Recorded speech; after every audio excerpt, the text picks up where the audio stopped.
Healthy life में हम आपके लिए हेल्थ, फिटनेस और लाइफस्टाइल से जुड़ी हुई कुछ महत्वपूर्ण जानकारी लेकर आते हैं।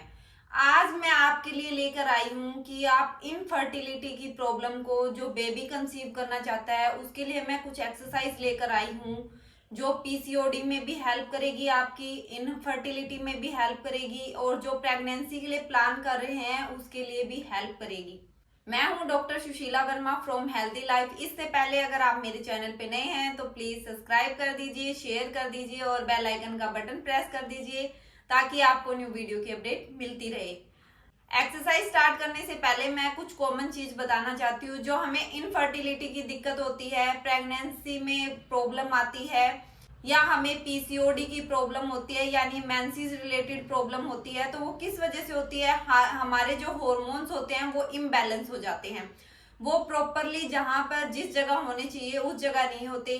कई बार क्या होता है कि किसी हॉर्मोन्स का लेवल बढ़ जाता है और किसी का कम हो जाता है।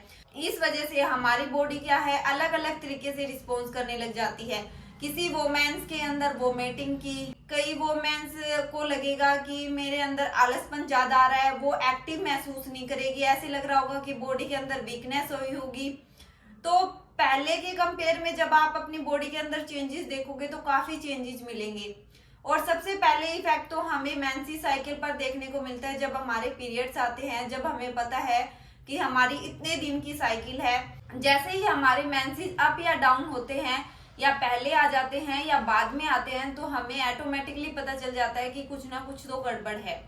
तो वो एक सिम्टम क्या होता है, हार्मोनल इम्बैलेंस का होता है कि हमारे जो हॉर्मोन्स है वो बैलेंस में नहीं है।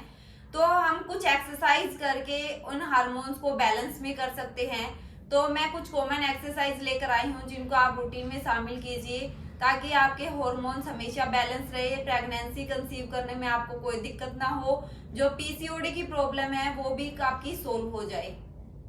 तो आइए हम स्टार्ट करते हैं। सबसे पहली एक्सरसाइज क्या है, जिसे बटरफ्लाई एक्सरसाइज भी बोलते हैं। हमें क्या करना है, इन पैरों को इस पोजीशन में रखना है और जो ये अंगूठे हैं यानी थंब है पैरों के, उनको पकड़ना है। इस तरह से इनको पकड़ना है और हमें इन दोनों पैरों को इस तरह से हिलाना है। तो ये हमारी बटरफ्लाई शेप बन जाती है। और कमर को बिल्कुल सीधा रखना है और इस तरह से इसको कम से कम 250 से 300 बार करना है। आप ये सोच रहे हो कि स्टार्टिंग में 250 से 300 बार तो काफी हो जाएगा। जब आप थक जाते हो 10 काउंटिंग पे, 20 पे, 50 पे, तो उसके बाद आप 10 सेकंड का रेस्ट ले सकते हो और इसके बाद आप रेगुलर कर सकते हो।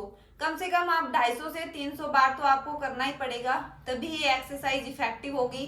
नहीं तो आप 10 से 15 बार भी करके छोड़ दोगे तो ये इतना फायदा नहीं देगी। जो हमारी दूसरी एक्सरसाइज है उसमें भी हमें यही पोजीशन रखनी है। हमें आपको क्या करना है, इस तरह से आपकी पोजीशन रखनी है, कमर बिल्कुल सीधी होनी चाहिए, क्योंकि अगर हम कमर सीधी नहीं रखते तो हमें बैक पेन होना स्टार्ट हो जाता है। तो इसलिए कभी भी एक्सरसाइज करो तो बैक हमारी बिल्कुल सीधी होनी चाहिए।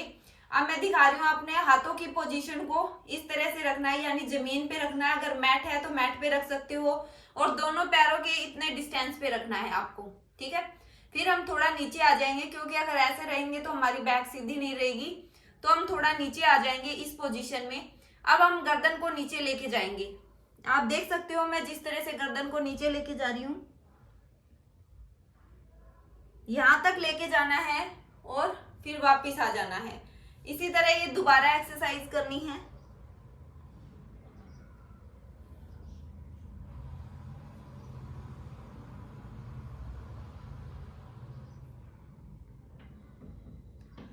ये भी आपको कम से कम 10 से 15 बार रिपीट करनी है। इस तरह से आप 2-3 बार इसको कर सकते हो। इसमें कोई आपको थकावट भी महसूस नहीं होगी और आपके हॉर्मोन्स है वो बैलेंस होने स्टार्ट हो जाएंगे। अब तीसरी एक्सरसाइज कौन सी है, आपको इस तरह से बैठना है।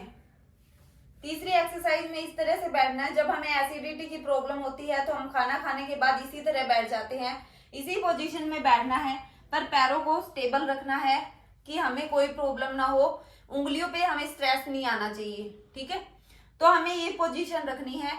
फिर हमें क्या करना है, जो राइट हैंड का हाथ है, हमारा जो ना सीधा हाथ जिसको बोलते हैं, उसको हमें अपनी नाभि पे रखना है, सीधा नाभि पे रखना है। और जो लेफ्ट वाला हाथ है यानी उल्टा हाथ है उसको उसके नीचे रख लेना है, इस तरह से जैसे मैंने पोजीशन दिखाई है उस तरह से आपको रखना है और फिर नीचे जाना है।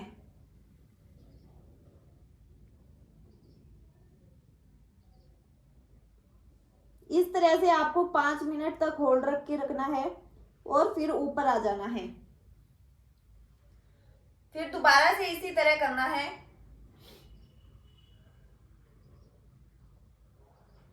ये आप देखोगे कि जैसे हमें कोल्ड हुआ होता है उस तरह से नाक बंद हो रही है, उसी तरह से होगा। जितना आप टाइम रख सकते हो, 5 सेकंड होल्ड रख सकते हो, 10 सेकंड होल्ड रख सकते हो, उतनी देर ही रखना है। फिर आपको उसी पोजीशन में वापस आ जाना है। ये भी आपको कम से कम 15 से 20 बार रिपीट करना है। इस तरह से करोगे तो आपके जो हॉर्मोन्स है वो बैलेंस होना स्टार्ट हो जाएंगे। अगर हॉर्मोन्स हमारे बैलेंस हो जाते हैं तो हमारे पीरियड्स भी रेगुलर आते हैं।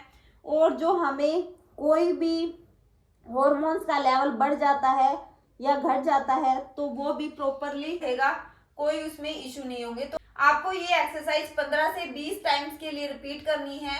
इसको आप अपने रूटीन में शामिल कर सकते हो, ज्यादा टाइम भी नहीं लगेगा और इजीली हो जाएगी। अब चौथी एक्सरसाइज कौन सी है? आपको इसी तरह लेट जाना है, इस तरह से आपको लेट जाना है। और आपको क्या करना है, अपने जो कमर होती है वो वाला हिस्सा आपको उठाना है और पैरों की पोजीशन जैसे मैंने रखी है और हाथों की पोजीशन जैसे रखी है आपको ऐसे ही रखना है। सीधा लेटना है आपको, फिर आपकी कमर को ऐसे उठाना है। आपको जितना आप उठा सकते हो कंफर्टेबली उतना उठाना है। और आपको 2 सेकंड या 5 सेकंड जितना होल्ड करके रख सकते हो उतना होल्ड रखना है और फिर वापस नीचे आ जाना है और रिलैक्स हो जाना है। फिर दोबारा से यही रिपीट करना है। इस तरह से आपको ये भी 15 से 20 टाइम्स के लिए करना है। आप देखोगे कि आपके हॉर्मोन्स बैलेंस होना स्टार्ट हो जाएंगे। 1 मंथ के अंदर आपको रिजल्ट मिलना स्टार्ट हो जाएगा। अगर ये आप प्रॉपरली करते हो तो आपके हॉर्मोन्स कभी भी गड़बड़ नहीं होंगे, यानी आपके हॉर्मोन्स कभी ऊपर नीचे नहीं होंगे। आपके हॉर्मोन्स का जब भी आप टेस्ट करवाओगे तो नॉर्मली आएंगे। तो आपको ये 15 से 20 टाइम्स के लिए करनी है। मैंने कुछ ही एक्सरसाइज बताई है, आप अपनी रूटीन लाइफ में शामिल कर सकते हो। बस आपको 15 से 20 मिनट ही निकालने हैं। 15 से 20 टाइम्स के लिए करोगे तो आपके जो हॉर्मोन्स इम्बैलेंस हो गए हैं वो प्रॉपरली काम करेंगे। और जिनको प्रेगनेंसी में प्रॉब्लम आ रही है उनकी इजिली प्रेगनेंसी कंसीव हो जाएगी। और पीसीओडी की प्रॉब्लम है यानी मेंसेस टाइम पे नहीं आ रहे तो उनकी भी साइकिल रेगुलर हो जाएगी। और आपको एक बात का और ध्यान रखना है कि हम क्या करते हैं, एक्सरसाइज करते टाइम मोबाइल का या माइक का, इन चीजों का बहुत ज्यादा यूज करते हैं। तो इन चीजों को अपने से दूर रखिए। सोते टाइम भी दूर रखिए। जब आप रात को सोते हैं तो कई लोगों की आदत होती है कि फोन बिल्कुल पास लेकर सोते हैं, तो हमें फोन को बिल्कुल अपने पास नहीं रखना, यानी इलेक्ट्रॉनिक चीज कोई भी अपने पास में नहीं होनी चाहिए। हम सो रहे हैं या एक्सरसाइज कर रहे हैं। अब आप ये सोच रहे हो कि इनका क्या रोल है, इनका भी हमारी लाइफ में बहुत बड़ा रोल हो रहा है। अगर इनकी जितनी हमें फैसिलिटी है, जितनी सुविधा मिल रही है हमें, उतने ही इनके नुकसान भी है। जो मोबाइल से, इलेक्ट्रॉनिक चीजों से जो रेडिएशन निकलती है वो क्या करती है, सबसे ज्यादा वुमेन को इफेक्ट करती है। हमारी जो सेक्सुअल लाइफ होती है उस पे इफेक्ट डालती है। ये इनफर्टिलिटी का सबसे बड़ा रीजन है कि जो हम मोबाइल पास में लेकर सोते हैं तो उसकी रेडिएशन हमको सबसे ज्यादा इफेक्ट करती है। इसलिए कभी भी एक्सरसाइज कर रहे हो या सो रहे हो, दिन में भी सो रहे हो, रात को भी सो रहे हो, तो मोबाइल से दूरी बना के रखे, अपने से दूर रखे।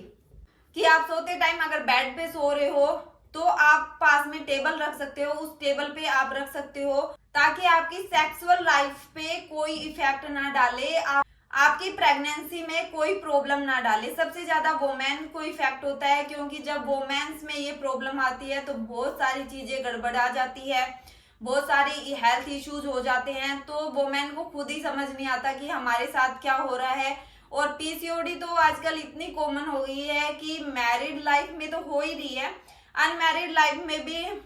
मेरे पास एक अभी केस आया था, सिर्फ वो लड़की है 22 ईयर की और उसने मेरे को बोला कि मैम मुझे ये तब से प्रॉब्लम हो रही है जब से मुझे मेंसेस आ रहे हैं।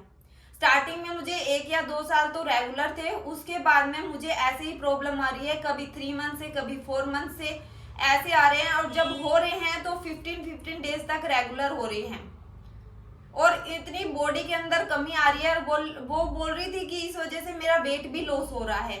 तो अभी तो मानो कि उसकी शादी भी नहीं हुई, तो उसको प्रेगनेंसी में कितनी दिक्कत आएगी।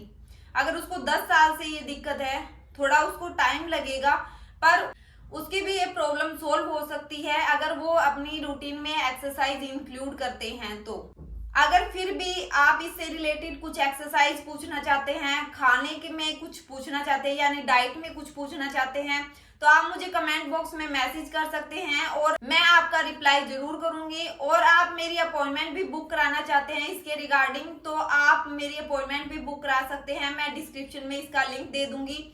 मिलते हैं जल्दी ही नेक्स्ट वीडियो में, तब तक के लिए अपना ध्यान रखिए।